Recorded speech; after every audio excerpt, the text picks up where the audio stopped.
اعوذ باللہ من الشیطان الرجیم بسم اللہ الرحمن الرحیم۔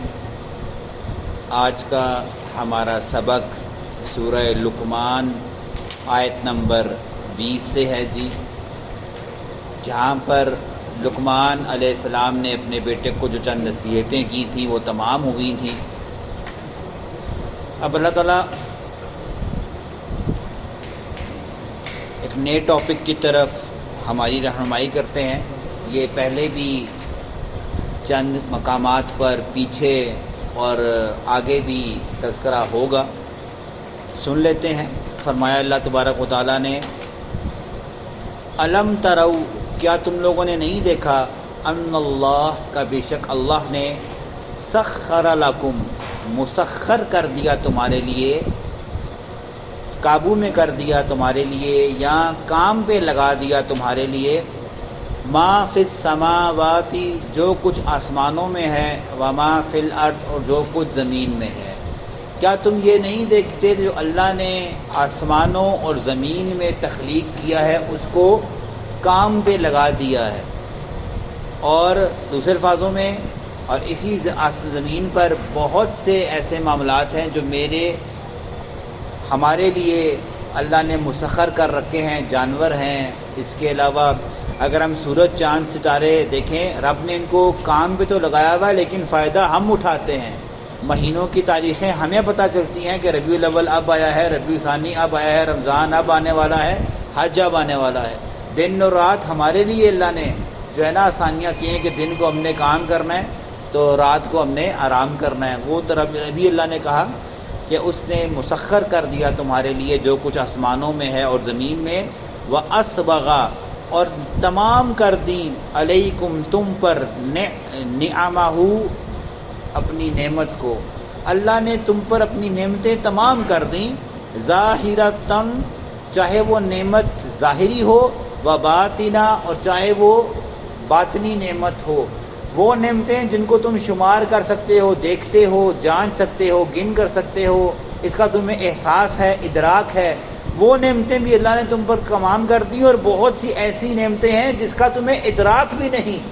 ٹھیک ہے، ایک مچھر جو ہے وہ ایک انسان کو کاٹتا ہے تو اسے ڈینگی ہو جاتا ہے، تو دوسرے کو کچھ بھی نہیں ہوتا۔ وہی معاشرے میں کھاتے ہوئے کوئی چیز، اس طرح ایک انسان کو وہی اسی معاشرے میں رہتے ہوئے پتہ لگتا ہے جی کہ ہم یہ گندا پانی پیا اس نے، جی اس کو ہیپیٹائٹس بی سی ہو گیا، اور جی ہم بھی تو وہی پانی پیتے ہیں لیکن اللہ کا شکر ہے ہم نہیں ہوتے۔ تو اللہ نے کہا کہ ایسی ظاہری نعمتیں جس کو تم گن سکتے ہو، گھر، مکان، بیوی، بچے، صحت، عافیت، وہ بھی اللہ نے تم پر تمام کر دیں، اور باطنی نعمتیں بھی اللہ نے تم پر تمام کر دیں۔ لیکن ہے کیا؟ وَمِنَ النَّاسِ، لوگوں میں سے کچھ ایسے ہیں، مَن یُجَادِلُ، جو جھگڑتے ہیں، فی اللہ، اللہ کے بارے میں، اللہ کے بارے میں جھگڑا کرتے ہیں، بغیر علم، ان کے پاس نہ تو علم ہے، ولا ہدن، نہ تو ان کے پاس کوئی رہنمائی ہے، ولا کتاب منیر، اور نہ ہی روشن کتاب سے ان کے پاس کوئی دلیل ہے۔ غور سے سننے والی بات ہے، اس معاشرے کی بہترین عکاسی۔ آج بھی آپ کسی کے آگے قرآن و حدیث بیان کریں، یا وہ لوگ علماء سو یا ان کے ماننے والے جو قرآن و حدیث کی بات جب ان سے کی جاتی ہے تو آگے سے آرگیو پیش کرتے ہیں، تو اللہ نے کہا کہ نہ تو ان کے پاس آرگیو پیش کرنے کی کوئی علمی دلیل ہوتی ہے۔ یعنی آج آپ کسی سے کہیں کہ یار دیکھو اللہ کے نبی کے دور میں بھی صحابہ کرام فوت ہوئے، کیا ان کو اپنے بچوں سے، اپنی بیوی سے، اور بڑوں کو اپنے بیٹوں سے، اور بیٹوں کو اپنے بڑوں سے محبت نہیں تھی؟ ٹھیک ہے، کیا وہ نہیں چاہتے تھے کہ ان کے مرنے والوں کو ایصال ثواب ہو؟ ٹھیک ہے، بالکل چاہتے تھے۔ تو کہاں ہے کوئی جمعرات، کوئی 40واں اور کوئی اس طرح کی رسوم و رواج؟ یا اللہ کے نبی کے دور میں 63 دفعہ 12 ربیع الاول آیا، عمر فاروق کے دور میں 2 دفعہ آیا، ابو بکر صدیق کے دور میں 2 دفعہ آیا، عمر فاروق کے دور میں 12 دفعہ آیا، عثمان غنی اور علی کے 8 اور 10 بار آیا۔ تو کس طرح یہ کوئی تھا اس طرح کوئی معاملہ؟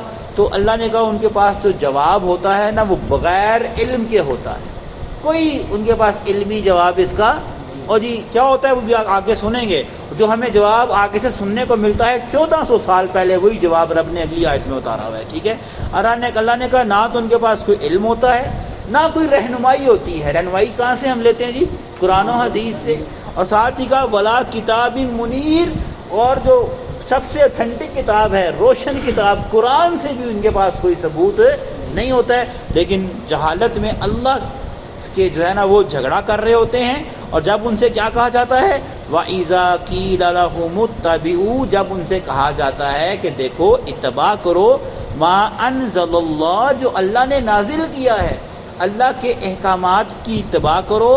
قالوا، وہ کہتے ہیں بل نتبعوا، ہم تو اتباع کریں گے ما وجدنا علیہ آباءنا، جس پر پایا ہم نے اپنے آباء و اجداد کو. آج بھی ہو بہو یہی جملہ ملتا ہے.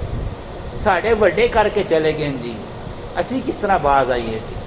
ٹھیک ہے جی. یہی جملہ کیا ہمیں سننے کو نہیں ملتا؟ اور جی وہ بڑوں سے چلتا آ رہا ہے تو اب ہم کیا کریں. یہی جملہ اللہ نے دیکھے سیم 1400 سال پہلے اتارا کہ جب لوگوں کے پاس دلیل نہیں ہوتی نا اپنے بڑوں پہ ڈال دیتے ہیں. ٹھیک ہے، بڑوں پہ ڈال دیتے ہیں. تو اللہ نے کہا جب ان سے کہا جاتا ہے کہ اللہ اور اس کے رسول کی اتباع کرو، آگے سے کہتے ہیں جی ہم نے تو اپنے بڑوں کو اسی طرح کرتے پایا ہے. یعنی کہنے کا مطلب ہے ہم نے اللہ اور اس کے رسول کی اتباع نہیں کرنی، ہم نے اپنے بڑوں کی ماننی ہے. تو اللہ نے کہا اولو کان الشیطان، کیا بھلا اگر شیطان یدعوہم، بلاتا ہے ان کو الی عذاب سعیر، عذاب سعیر سخت ترین عذاب کی طرف، کیا شیطان ان کو عذاب سعیر کی طرف بلائے گا تو تب بھی ادھر ہی دوڑ کے جائیں گے. یعنی کہنے کا مطلب ہے اللہ کے رسول اور قرآن حکیم کے احکامات کو روندتے ہوئے اگر تم یہ کہتے ہو کہ تمہارے بڑے ایسا کرتے ہیں، تو اگر تمہارے بڑے ایسا کرتے کرتے جہنم میں چلے گئے تو کیا تم بھی انہی کے نقش قدم پر جہنم میں جاؤ گے؟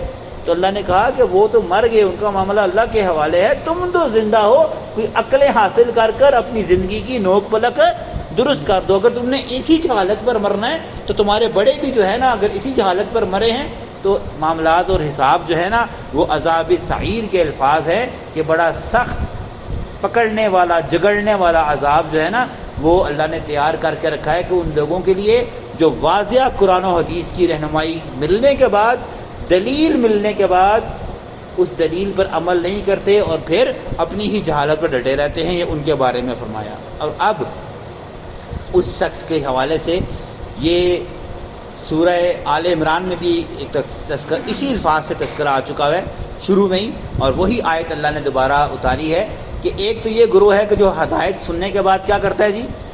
انسنی کر دیتا ہے، اپنے بزرگوں کا پیچھا نہیں چھوڑتا. اگلے لوگ کہ جب وہ سنتے ہیں نا وہ کہتے ہیں ہاں بھائی ہمیں سمجھ آ گئی، ہم نے تو زندگی قرآن و حدیث کے مطابق گزارنی ہے، لوگ بھاویں ناراض ہوتے رہے. ٹھیک ہے. تو اس کا جواب اللہ نے کہا وَمَن يُسْلِمْ، اور تم میں سے جو فرما برداری اختیار کرے وجہہ الی اللہ، اللہ کے چہرے یا اپنے چہرے کو اللہ کی طرف کر لے، وَهُوَ مُحْسِنٌ، اور وہ نیکوکار بھی ہو، اپنے اوپر احسان کرنے والا بھی ہو، فَقَدِ اسْتَمْسَكَ بِالْعُرْوَةِ الْوُثْقَىٰ، بس اس نے ایک ایسے کڑے کو پکڑ لیا ہے وَإِلَى اللَّهِ کہ جو ٹوٹتا نہیں ہے. یہ سورہ آل عمران میں ہے فَقَدِ اسْتَمْسَكَ بِالْعُرْوَةِ الْوُثْقَىٰ لَا انفِصَامَ لَهَا، وہاں پہ یہ الفاظ فالتو ہیں کہ اس نے ایسے کڑے کو پکڑ لیا جو اتنا مضبوط ہے کہ جو ٹوٹے گا نہیں. یہاں پر اللہ نے کہا جس نے اپنے چہرے کو رب کی رضا کے لیے اور اللہ قرآن و حدیث کی طرف موڑ لیا، اس نے ایک بڑے مضبوط کڑے کو پکڑ لیا. وَإِلَى اللَّهِ عَاقِبَةُ الْأُمُورِ، باقی تمام فیصلے جو ہیں نا وہ عاقبت کے وہ اللہ کے پاس ہی جانے ہیں، پھر وہ قرآن و حدیث پر تول لے گا لوگوں کو. ٹھیک ہے جی. اس آیت میں اور پیچھے جو میں نے سورہ آل عمران کی آیت پڑھی، یہ ایک صحابی نے رات میں خواب دیکھا. ٹھیک ہے. سورہ بقرہ غالباً اس کے رات میں کیا دیکھتی ہے؟ ہاں تیسرے سپارے کا شروع ہے غالباً، ہے سورہ بقرہ. ہاں آیت الکرسی کے بعد ہے جی، بالکل یہ مجھ سے غلطی ہو گئی. سپارہ تیسرا ہے. ٹھیک ہے. سورت دوسری ہے جی اس میں. اچھا جی، اس صحابی نے خواب دیکھا اور اس نے خواب میں یہی دیکھا کہ اس نے نا ایک چین اور چین کے آگے نا کڑا لٹکا ہوا ہے اور اس کڑے کو پکڑ کر رکھا ہوا ہے. تو اس نے صبح آ کر نا اللہ کے نبی صلی اللہ علیہ وسلم سے اس خواب کی تعبیر پوچھی تو اللہ کے نبی صلی اللہ علیہ وسلم نے انہیں بشارت دی کہ اور یہی آیت پڑھی جو سورہ آل عمران کی کہ تو نے گمراہی کے راستوں کو چھوڑا، اللہ اور اس کے رسول کا حکم سنا اور تو نے صدقے دل سے توبہ کی اور اتباع اللہ اور اتباع رسول کی، اللہ نے تجھے بشارت سنا دی ہے کہ تو نے ایک ایسے کڑے کو پکڑ لیا ہے جو اب ٹوٹے گا نہیں. ٹھیک ہے، ہمیں اللہ بھی ایسا ایمان عطا فرما دے. اچھا جی، ومن کفر، صاف الفاظ ہیں اللہ کے، جو کفر کرے، انکار کرے، فلا یحزنک کفرہ، اے نبی آپ کو ان کافروں کا کفر تکلیف میں نہ لے آئے. یہ ہم کئی دفعہ سن چکے ہیں کہ جب اللہ تعالیٰ کے نبی اپنے ہی خاندان والوں کو، بنی ہاشم کے سرداروں کو، ابو جہل اینڈ کمپنی کو، ابو لہب اینڈ کمپنی کو، اور اپنے ہی دیگر محلے داروں کو، علاقے والوں کو، مکہ والوں کو دیکھتے تھے کیا کہ لوگ ان پر ایمان نہیں لاتے، تو اللہ کے نبی صلی اللہ علیہ وسلم بڑے رنجیدہ ہو جاتے تھے. تو اللہ تبارک و تعالیٰ نے کہا اے اللہ کے نبی، یعنی اے محمد کریم صلی اللہ علیہ وسلم، ان کافروں کے کفر پر آپ رنجیدہ نہ ہوں، آپ اپنے آپ کو ہلاک نہ کریں. ٹھیک ہے، الینا مرجعہم، ان سب نے میری طرف لوٹ کر آنا ہے. فننبئہم، پس میں ان کو بتاؤں گا، بما عملوا، ہر اس کرتوت کا جو کر کے آئے ہیں. آپ کیوں رنجیدہ ہوتے ہیں؟ ٹھیک ہے، آپ دکھ میں نہ رہیں. ہاں، ایک انسان، ایک خاندان ہونے کے ناطے، ایک علاقے کے ہونے کے ناطے، اور ایک آخری ہونے کے نبی کے ناطے، اور رحمت للعالمین ہونے کے ناطے آپ اتنے نرم ہیں کہ آپ ان کی طرف آپ چاہتے ہیں کہ یہ سارے مسلمان ہو جائیں. لیکن فَإِنَّكَ وہ ہے تَهْدِي مَنْ أَحْبَبْتَ وَلَكِنَّ اللَّهَ يَهْدِي لِمَن يَشَاءُ، کہ اے نبی ایسا ممکن نہیں ہے جس سے آپ محبت کریں ہم اس کو ہدایت دیتے ہیں. ٹھیک ہے، ہدایت کے خزانے اللہ نے اپنے پاس رکھتے ہیں، جس کو چاہتا ہے ہدایت دے گا، اور جو ہدایت کا نہیں ہے اللہ تعالیٰ کے ہاں، اے نبی آپ بھلے یعنی کہ اپنے آپ کو اتنا رنجیدہ کریں، وہ اللہ کے ہاں بے ہدایت ہی ہیں. تو یہاں اللہ نے فرمایا کہ اے نبی آپ ان کافروں کے لیے اپنے آپ کو رنجیدہ نہ کریں، ان سب نے میری طرف ہی آنا ہے، پھر ان کو ان کے عمل میں بتاؤں گا. ان اللہ علیم بذات الصدور، اور اللہ تبارک و تعالیٰ سینوں کے رازوں سے بھی واقف ہے. ہر انسان ایک نیکی بھی کرتا ہے نا، مثال کے طور پر میں ایک نیکی کر رہا ہوں، یا ہم سب نے بھی عشاء کی نماز پڑھی ہے نا، تو واللہ ہمارا گمان تو سب کا ایک دوسرے کے بارے میں یہ ہے کہ یار ہم نے اللہ کے لیے پڑھی ہے، لیکن اللہ تبارک و تعالیٰ ہماری نیتوں سے بھی واقف ہے کہ ہم نے کس نیت سے پڑھی ہے. وہ سینوں کے راز سے بھی واقف ہے کہ میں نے یہ نماز اللہ کی رضا کے لیے پڑھی ہے یا لوگوں کو دھوکہ دینے کے لیے پڑھی ہے. میں نے اپنے چاچے کی یہ خدمت اس لیے کی ہے کہ اللہ کی رضا تھی، یا اس لیے کی ہے کہ اس کی بیٹی کا رشتہ لینا ہے، ٹھیک ہے، یا اس کی دولت پہ نظر ہے. تو اللہ نے کہا جو تمہارے سینوں میں چھپا ہے نا، تم جو نیکی بھی کرتے ہو، اللہ کو اس نیکی کی روٹ بھی پتا ہے، جڑ بھی پتا ہے، نیت بھی پتا ہے کہ تم جو ہے نا وہ کس لیے نیکی کر رہے ہو. اور اگر گناہ کرتے ہو تو اس کا جڑ اور اس کی روٹ بھی اللہ کو پتا ہے، کیونکہ وہ سینوں کے رازوں سے واقف ہے. آخری آیت جی ہماری، ٹھیک ہے، نمتعہم، اللہ نے کہا ان جیسوں کو ہم تھوڑا سا فائدہ ضرور دیں گے. یہ تھوڑا سا فائدہ ہم پہلے بھی سنتے آئے ہیں کہ ہر انسان کی تقدیر، اس کا رزق، وہ کیا لکھا ہوا ہے جی؟ لوح محفوظ میں لکھا ہوا ہے. تو اللہ نے فرمایا کہ جو انہوں نے کی سانسیں دنیا میں لکھی ہیں نا وہ پوری کریں گے، جو رزق ہم نے ان کے نصیب میں رکھا ہے وہ کھائیں گے، جو نعمتیں ہم نے ان کو نصیب میں رکھی ہیں لوح محفوظ میں وہ ان کو دیتے رہیں گے. اور اگر کبھی دنیا میں انہوں نے کوئی نیک عمل کیا اس کی جزا ہم ان کو دنیا میں ہی اسی اچھے پیسے کی شکل میں، اچھی دولت کی شکل میں یہ فائدہ ہم ان کو تھوڑا دے دیں گے. ثم نسترہم، پھر ہم ان کو گھسیٹتے ہوئے لے آئیں گے الی عذاب غلیظ، ایک غلیظ ترین عذاب کی طرف. دنیا کو کریں، انجوائے کرتے رہیں، پھر یہ جب مریں گے پھر ہم ان کو گھسیٹتے ہوئے جمع کریں گے عذاب غلیظ کی طرف. اللہ تعالی ہمیں جو ہے اس عذاب سے جو ہے وہ محفوظ فرمائے جی، اور اللہ تعالی ہمیں بھی ہمارے گناہوں کو معاف فرمائے. ہمارے لیے آسانیوں والے معاملات اور جنت الفردوس والے معاملات اللہ تعالی ہمیں جو ہے وہ عطا فرمائے.